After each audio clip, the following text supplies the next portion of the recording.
Hello, divas and dudes. My name is Brenda Morgan, and today we are going to talk about the psychology of food. Something that I have found many of my clients, many of the divas and dudes have a lot of questions about. And many of us know which foods are better for us, what's going to serve our long term health. Um, but we are often faced with decisions to eat things that might be a little bit off of our plan, right? Scientific research has shown that it's not just enough to know what to do, as all of you have experienced, right? As we were talking before class about how it is a struggle and how it takes some experimentation to find what's working for you at your stage of life right now, at your stage of whatever medical treatments you might be having, to try to figure out what's going to work for you as that settles out. It's not sufficient just to know what to do, but we've got to practice it, right? And having this community support is also really, really important. So congratulations on being here. Keep getting that knowledge. Keep reminding yourself of what are the right things to do, but then also putting those things into practice. And I'm going to give you lots of tips and tricks in order to keep practicing, experimenting more and more to find what works for you. I bet you've experienced times when you go and you have the intention of, I'm going to have a nice plate of vegetables, I'm going to have a lean protein, and then somehow we end up heavy and full and stuffed with some calorie-laden thing that I was like, why did I eat that, right? That happens to many of us. And especially in this hyper palatable, there's food everywhere all around us. There are billboards and advertisements, and even if you're not hungry, you're thinking, you see something on television, you're like, oh, I need some chips now. But you didn't need that before, right? So what can we do? How can we set ourselves up for success to reach our goals? So I'm going to help you with that. And as many of you already know from attending my nutrition classes in the past, my main message is you've got the power, right? So knowledge is power, practice is power, but just realize that you're in control, doing your power pose and feeling strong in what you know is the right thing to do. And in using your community, leaning on your community also. My name is Brenda Morgan. I am a health coach, nutritionist, and a personal trainer. And I've been teaching fitness classes for more than 17 years. I've been with the divas I still keep trying to figure this out. I think it's been like 9 years or so. My heart is with you. And as a matter of fact, I am I'm in a combined internship master's program to become a licensed registered dietitian, and some of the specialty things that I'm looking into is oncology also, because I love you guys so much. And you've got Suzanne, but there's more and more divas, so I want to help you as much as I can. So bear with me. It's going to take me about 1.5 years to get back to you, but I'll have even more knowledge to share at that point. So what are we going to talk about today? We are going to talk about the meaning of food for you. I want to give you this space and this time. I want it to be a really nice, interactive time where you can bring awareness, maybe some things you've never thought of before. Actually, I'm going to ask you to hand back. Some of you already have this food and eating exploration worksheet. And for those of you at home, these questions are going to be up on the screen also, so you can write these down for yourself. But I've given them a worksheet just to give them an opportunity to bring awareness to maybe some things they hadn't thought about before. Why do we eat? We're going to talk about different types of hunger and how to determine why we eat, what may not serve us sometimes, and techniques control those unwanted behaviors, and maybe a little action plan for you to go home with today. So, does anyone want to share, as you've had this worksheet in front of you, some of you before class, as you've been waiting for class to start, or even just as we've been talking, does anyone want to share, what does food mean to you? It used to mean comfort. Comfort? Now it's like I'm in a battle. Mm-hmm. I want to harm myself. Yeah, it used to mean comfort for her, but now she feels like she's in a battle. And yes, those are some of the words that we're looking at today. It can be nourishment, but now, if you're in treatment, you've got medical conditions, maybe you can't always stomach those things that are the best for you. And so at each different stage of life too, things that you could eat when you were 20, you might not be able to eat when you're 50, 60, 70. And coming to terms with that, right? Like we could kind of handle some of that fast food. It was okay. And now we're realizing that is not serving us in our longevity too.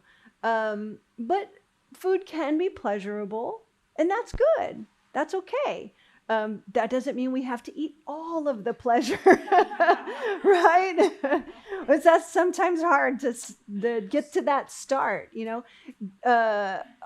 Is food sometimes good and bad? Do you have rules around food? Is it a community thing for you? Sometimes, that's how you bring the people together. That's how you show your love. That's how you accept the love.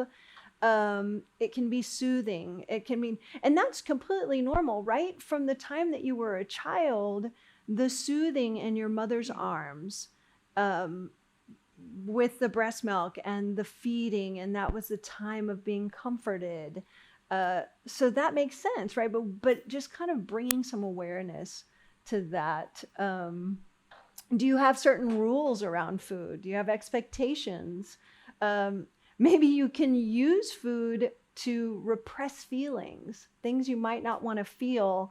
And that's what we're going to talk a little bit more about today is, am I using it as a substitute for what I really need in my life? So looking at that food and eating exploration worksheet, what does food mean to you? And you know what, right now you might just kind of want to be here and take this in and think about it, because you'll get more ideas. Or as I'm speaking, if you want to write while I'm speaking, feel free, because you might feel a spark and say, oh, you know what, I didn't think of this. So write it down if you want to write it down. And how did the meaning of food change for you after your diagnosis or diagnosi? Or just as you change different phases of life, right? Different decades of life, the meaning of food might change for you.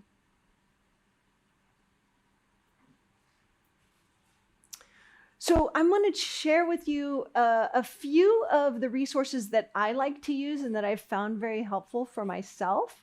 The Institute for the Psychology of Eating was created by Dr. Mark David. He's a psychologist.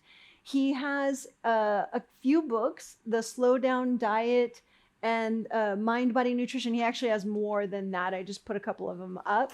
But I found them really useful for me and for my clients to just take that time to explore. This is a journey. One of the things that I have been talking about with Jose is this is a 1-hour class, right? But this whole topic, I've got an 8-part module thing, a workshop that we could work on, because there's so many facets of it, right? And I see you smiling like, yes, this is going to take longer. I'm not fixing you today. But you're taking another step in the right direction. And this is a great format to do it in too. Once I get back, from all the stuff I'm doing, then we can delve into that a little bit more, and we can take time to have that community workshop and support each other, right? But in the meantime, he's got a podcast. You can also go to the psychologyofeating.com. One of the things I like about his podcast, if you go on Spotify or Apple Podcasts, wherever you listen to your podcast, you can look at the different subjects that he's talking about, or that he talks about with his guests, and find something that resonates with you.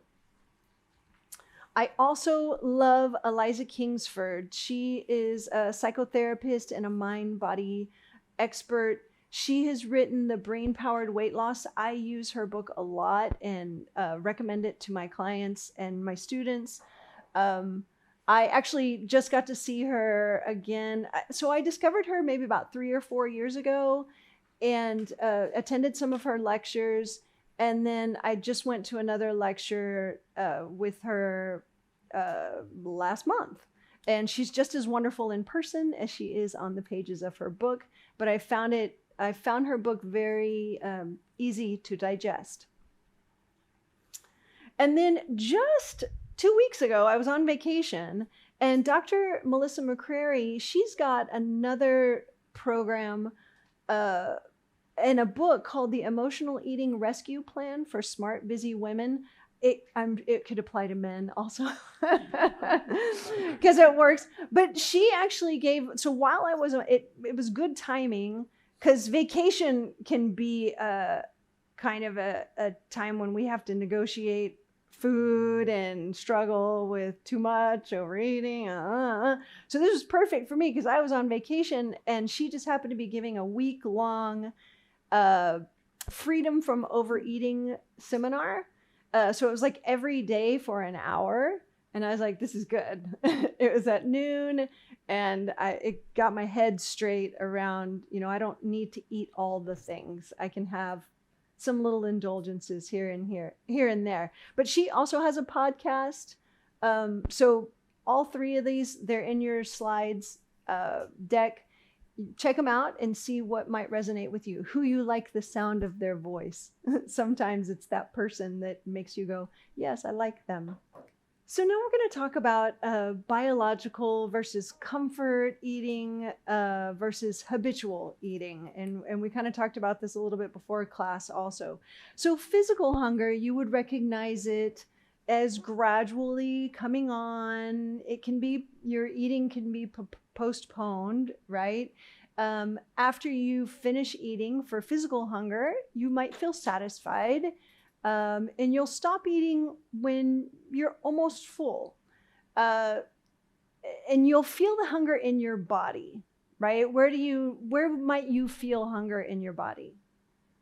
Maybe in your stomach? Do you feel it in other places in your body?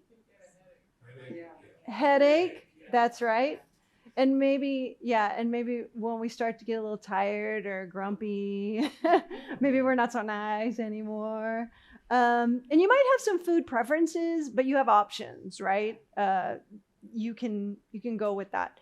But emotional hunger can hit suddenly, right? We're stressed, we're tired, we're angry, we're sad, we're lonely. And then we start searching, right? For, I'm sorry? Grazing, too. So that would be like some mindless eating too, right? Even out of boredom. Yeah, out of boredom you're eating. And then it's hard to, but sometimes if you're doing it for soothing or for comfort too, if there's something that's bothering you, then you just keep eating, or just because it tastes good. Right? And that's something that we're going to talk a lot about as we talk about this hyper palatable, overly processed food everywhere, overly abundant food everywhere. It tastes good because this is another slide. I'm going to wait. Okay. So it might be hard to stop eating even though you are full. Like if you took a moment and checked in with yourself, you might be like, well, I'm full, but this tastes so good and you think you need that, and you have an intense desire to eat a certain food, cravings, maybe. Um, and then let's talk about habitual eating also. Habitual eating might be eating because it's a certain time to eat. Now, the caveat for that is some people are on medications, and you or have diabetes, and you need to eat at a certain time, and you need to monitor those things. So that's the caveat to that. But if you're just eating because I've always eaten at 8 a.m. and I've always eaten at noon, and maybe if you're not hungry, you could push that back or move it forward if you are hungry.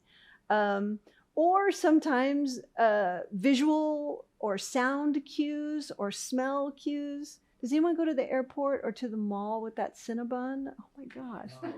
I'm like, I don't eat cinnamon rolls, and I'm like this. Like the cartoon character is like the wafting smell is pulling you. I'm like, I'm walking over here. Um, uh, and that's okay. You know what? I kind of use that as a trick sometimes too. I'm like, flowers smell good and I don't want to eat them. So when I'm standing in front of the place, I'm like, I don't need to put that in my body. And maybe sometimes we're eating because those around us are eating too. It might not be time for us to eat, but you get those, maybe the sound, the crackling of the chip bag or whatever, the smells.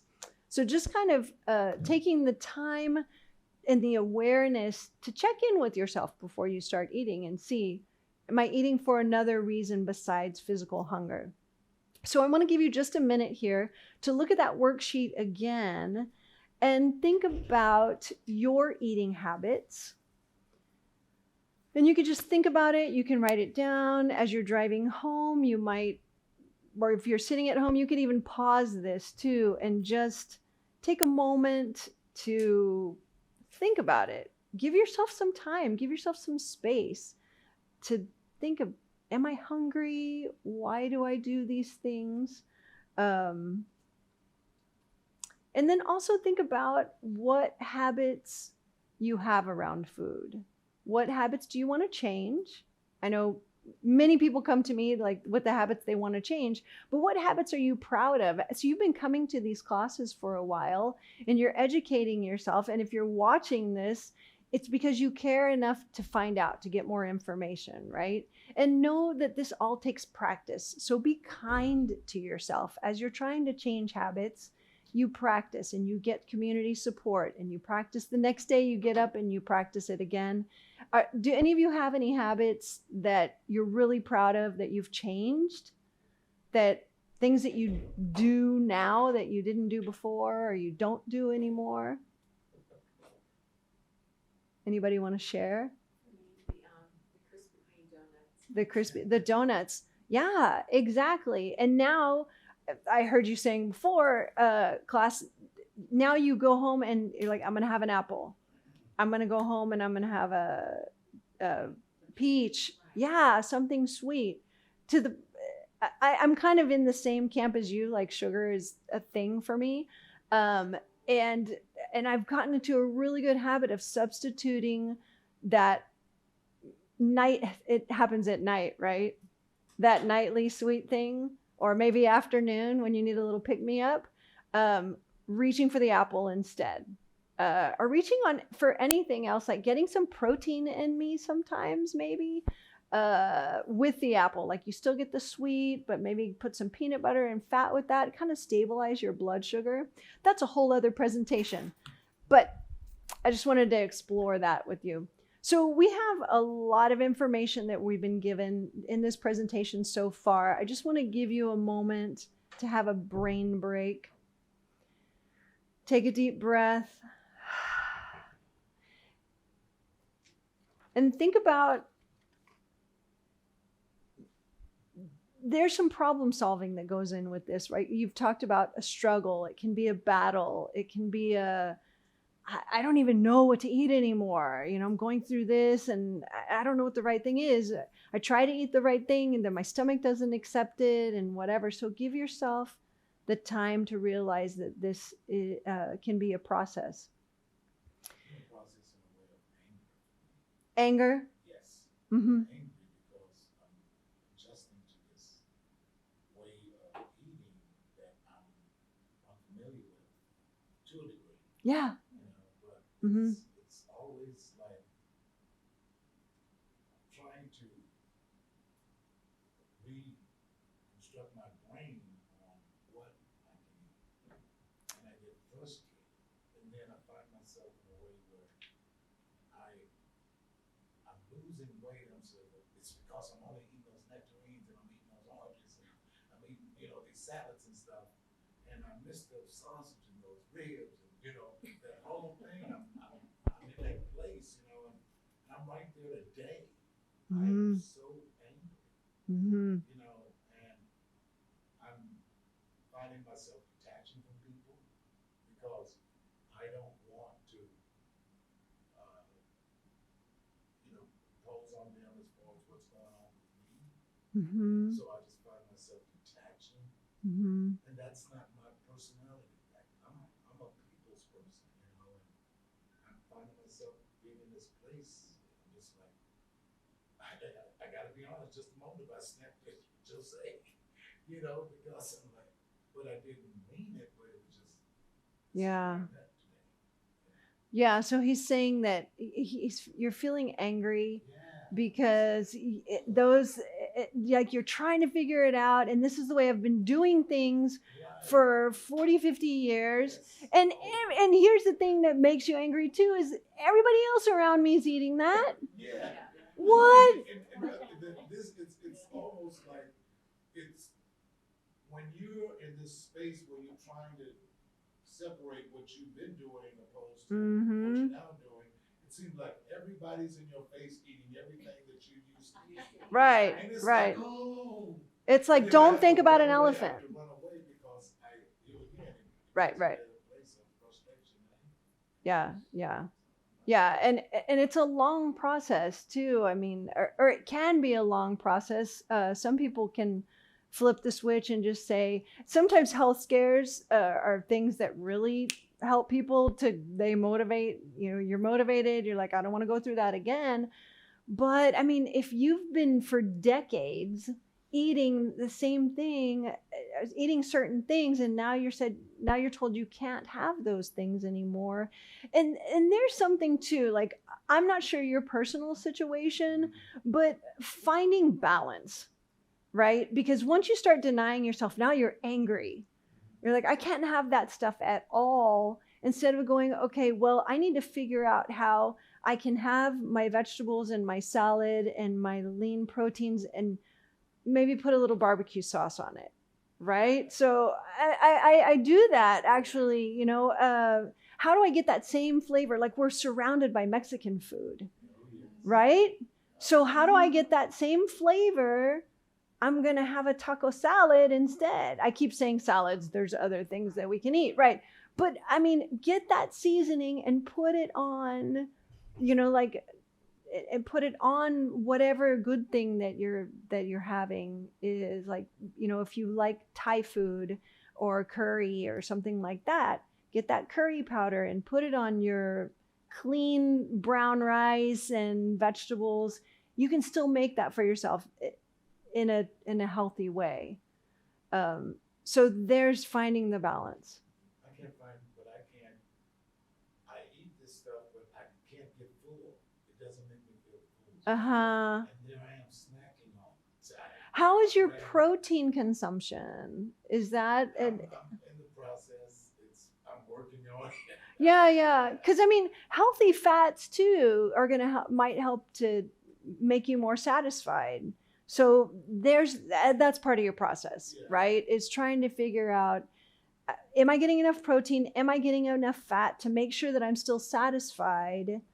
Um, it's all an experiment, right? But it's great that you are feeling your feelings and that you're aware of it and you're like, okay, I'm aware, and you're going to journal. Your assignment is to go home and journal about it. Right. Just get a piece of paper. Here, for now, you use this piece of paper.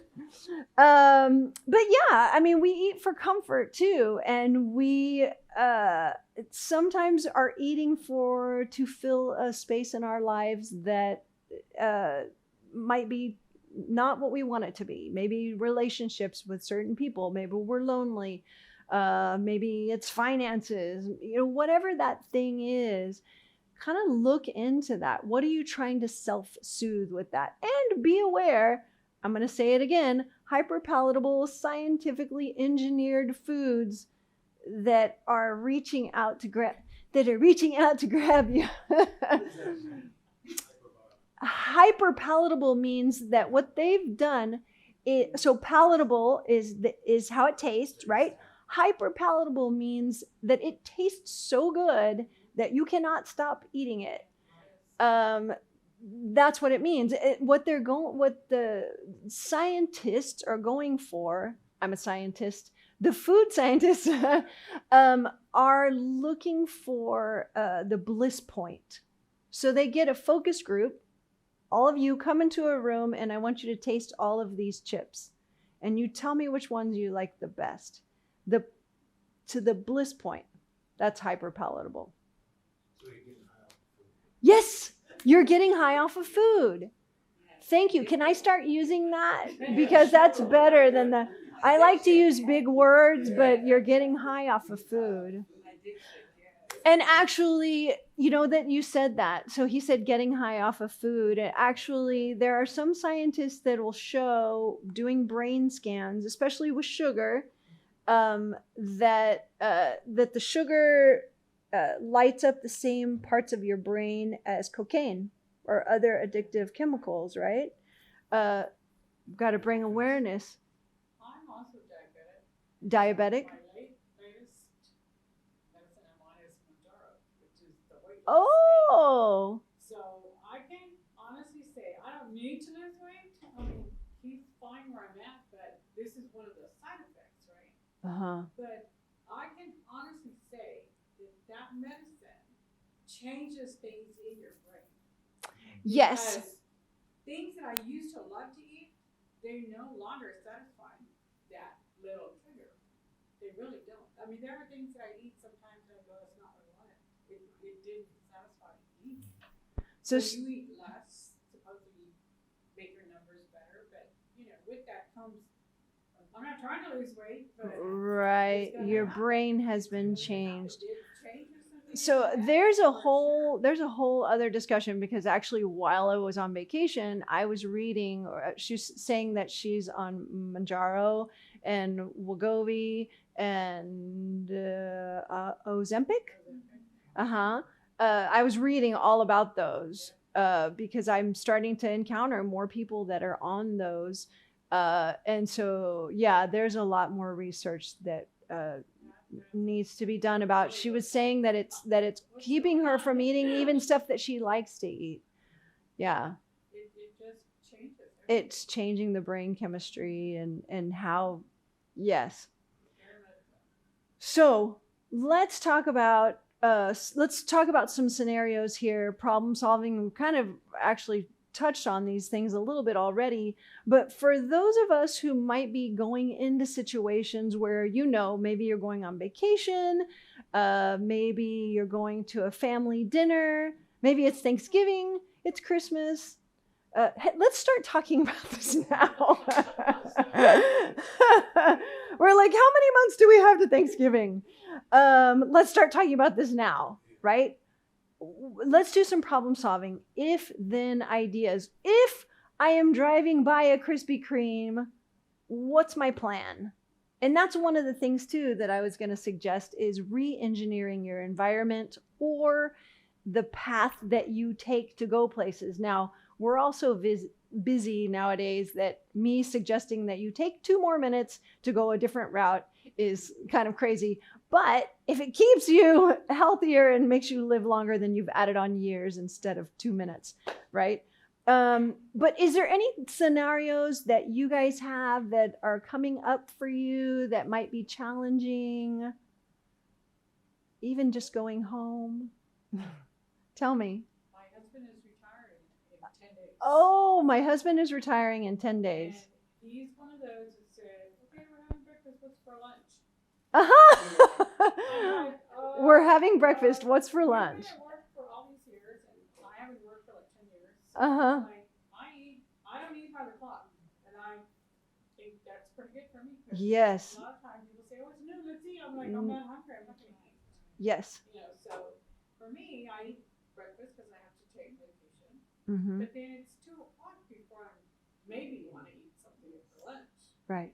You know, but he's like, well, we got to eat in the morning and at noon and in the evening. I'm thinking, how's that going to change for me? I don't want to eat all that stuff. Right. So it's like, oh. Yeah, it sounds like he is gonna. So your husband is about to retire. God bless you. I'm like, do I put this on video? And so now he's used to, like, I have my morning, I have my lunch, he's on his schedule, and how's that going to affect your schedule? And so yeah, you might need to retrain him. Yeah, you're going to need to. And there's the thing too, will he be waking up as early? So his timing is going to change. Oh no, right. Yeah. His timing is going to change. So then, you know what? And a lot of, this is an easy way to say it. I know it's not the hard way, but a lot of times, you know, when people come to me, they're like, well, you know, I'm going to this event and people are going to press food on me, right? They're going to push food on me. Standing up for yourself and saying, you know, that is not taking care of yourself, right? What do I want to put in my body? What's important to me and my longevity? And even more important, you're being a good example to everybody around you, right? So you're not really isolating yourself as much. You're saying, hey, have some of my carrots, have some of my nice grilled chicken or fish or whatever. We're bringing enough to share. But as far as getting back to your husband retiring, yeah, he's going to have to make some adjustments. Yeah, well, I mean, he's in your house now. You're like, I'm not going to your work and telling you that you need to eat at a different time. I'm not sure if I want this to be recorded, but, you know, I feel you. Yeah, I mean, there's going to have to be some give and take there because you know what works for you and what's important to you. And that no one's going to look out for you like you're going to look out for yourself, right? So that more so the challenge would be on her part would be that for whatever he desires to eat, and she's a bad influence. Yes, yeah, and that's what the whole influence on right. It's going to affect her. Right. Her. And that's where we've got to practice. So he's saying that the challenge is going to be is having someone else in your house that might not be eating what you would normally eat, might not be making those great choices for, like, you know, breakfast, lunch, you can make your good, clean choices. And then maybe dinner is a little bit tempting or whatever, if there's someone else around. But now if you've got someone there all day long, eating chips and snacking and whatever, right, there's the challenge. And so that's why you have to figure out what is going to be your plan. What's your plan of action? And maybe your plan of action is just standing firm. This is what I do. If you want to come with me, power pose. This is what I do. And but then just being a good example to him too. I mean, you're coming to these classes, right? And you've been experimenting with all these really great recipes. You'd be like, hey, I see you like what does he like to eat? He's a man. Okay. So what, meat and potatoes? Meat and potatoes. Okay, so like, I mean, barbecue sometime. Everybody should go outside. Right. This is the challenge. I figured that out there with me. So maybe just taking his recipes and tweaking those recipes and showing him a different way of being. He's very basic, you know. Yeah. Yeah. Not too many notes. Yeah. Okay. So let's just talk about us right now here that are all learning. We're going to just take care of ourselves, and let's talk about some tips and tools that we can use to to bring awareness and to control our own eating habits. Mindful eating. I can do a whole class on that. Does anyone want to come to that class? Yes. Mindful eating class. I'm just going to throw it out there because that's the time that we have right now. Mindful eating class. Creating your own emergency plan, right? So having those 3 or 4 meals, making sure you've got it in your refrigerator, maybe even meal prepping for yourself, or having at least those 3 or 4 healthy snacks, those things that you can grab when you're feeling, so you don't go for the chips or the sweets or whatever that is. Having those things prepared and ready for yourself. And check in with your stress level too, right? So you've got this food and eating exploration worksheet. Take a little bit of time to bring awareness to what drives me. Next time you eat, after you leave here, what is driving you to eat? Are you physically hungry? Is it time to eat? Are you tired because you've been sitting here? Is there a queue out there? Did someone call you? What's going on? And getting away from that environment that might be tempting to you. Taking a different path, re-engineering your environment. Maybe a lot of people will go and clean out their pantry, or maybe just move stuff around so that creates a pause before you go straight for that thing. Oh, one of the re-engineering things I like to do and I recommend is I put fruits and vegetables out on like the center of the kitchen. Yes. Yeah, just leave them there. That might help your husband. I mean, maybe find that one vegetable that right. Find that one thing that he'll eat.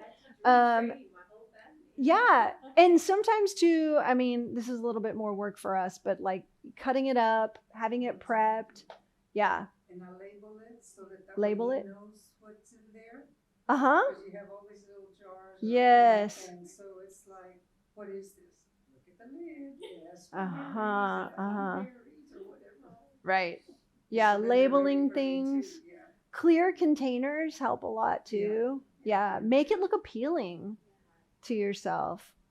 And then sometimes you might just need to sin. Sin doesn't always have to be bad. Sin for me is substitute. Everyone got excited. Wait, so I can't eat the donuts? I felt it in the room. I was like, this is not part of the presentation, but I felt everybody go, what?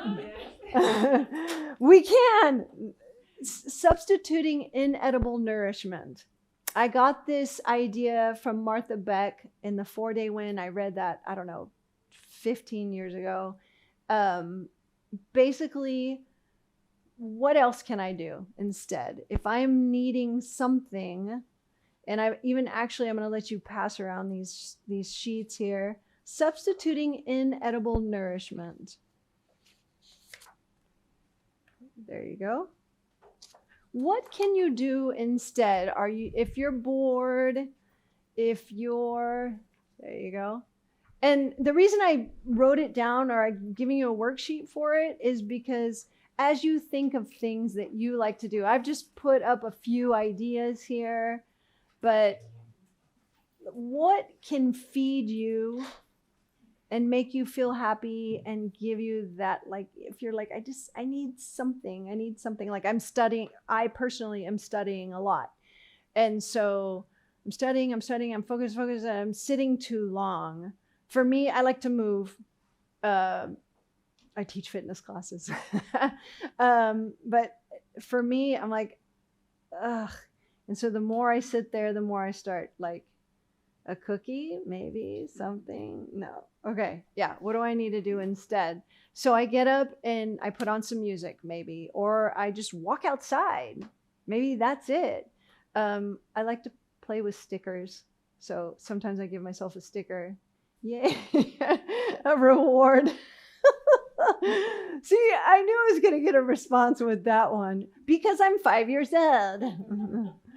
But do you have any pets? Maybe just need to stand up and do some yoga, listen to some music. Maybe you just need to breathe. Maybe doing a craft keeps your hands busy. Does anyone else have any ideas? What other ideas? All of it Yeah. sounds good. It's too hot to be walking. You can do it early morning, you do it late night, but you know what? You don't have to like walk per se. Just step outside. Take a deep breath. Just get a little, yeah, just a change of scenery, right? It might just be enough to get you to go to check in with your stress level. Check in what's really going on with you. Am I lonely? Am I bored? Maybe you just need to drink some water, right? And it's not going to be hot forever. Right. I'm just thinking I'm gonna have to get the bike in place again and go down the trail again. Oh, yes. Yeah, that's, Get a bike, and just get on the trail. do some. I've got like a whole. So my sin list has gotten really, really long. Because I just keep adding to it as I get more ideas. This isn't the whole thing. This is other stuff. But I do have like 4 pages of sin. A jigsaw puzzle. Maybe brush your pet, lift some weights, brush your teeth. I have a lot of ideas. If you want to see me after class. So another thing that's really important too is finding your why. What is your why? Why are you in this class? Why are you watching this class? Why are you filling this out? Why is this important to you? Because you know that every single bite that you put in yourself is healing you or not, is making you live longer or not, right? And that doesn't mean that you don't eat the cake, because we got to live too, right? But what is the right balance for you? And why? So do you want to be an inspiration to other people? Do you want to teach? Do you want to motivate? Do you want to spend more time with children, with grandchildren, with family? Do you want to go places? What do you like to do? Do you want to travel? Do you want to live to 120? Everyone's like, I'm okay. I'm going to live to 120. Do you want to have a strong heart? And you know what? If nothing else but quality of life while you're here, right? So we call that squaring the life curve, because now modern medicine is keeping us alive for so long, but then how much of that is sick time? So we're going to stay up here. We're going to be healthy and happy, and then we'll be less sick time. Does anyone have any whys they want to share with me? What's important to you? Quality of life. Yeah. Yeah. A healthier lifestyle. Yeah. So remembering that why, writing that why down on your worksheet, put these things up, put the sin ideas up, the substituting inedible nourishment, put those up somewhere where you can see them, where you can remember. Because sometimes in the moment, when you're standing in the pantry, you cannot remember. Even I am like, oh, darn, I forgot. Okay, so when we're faced with an urge, we are going to stop. We're going to do our power pose. Yes, okay, everybody do a power pose with me. I'm sorry I didn't get to let you stand up and maybe power pose. Yes. Yes. Uh-huh.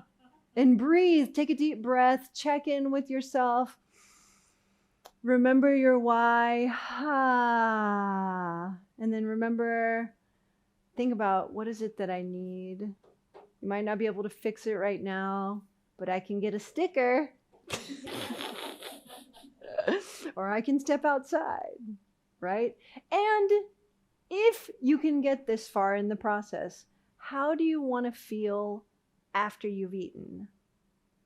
Or how do you want to feel? How will you feel, or how do you want to feel afterwards? If you can get your brain that far, but if nothing else, you stop and you breathe and you remember your why. So I've shared, these are some of the sources that I've shared with you already. They're also in your handout. And you also have my phone number. If you, they're in the slides too. If you want to contact me, ThriveWell is an amazing resource. So use that resource. And let me know what you want to learn next. And for me, it's about spiraling up. And I will say this in every single lecture and that I give, is that we're learning, right? We might have setbacks, but we're learning and we're spiraling up, right?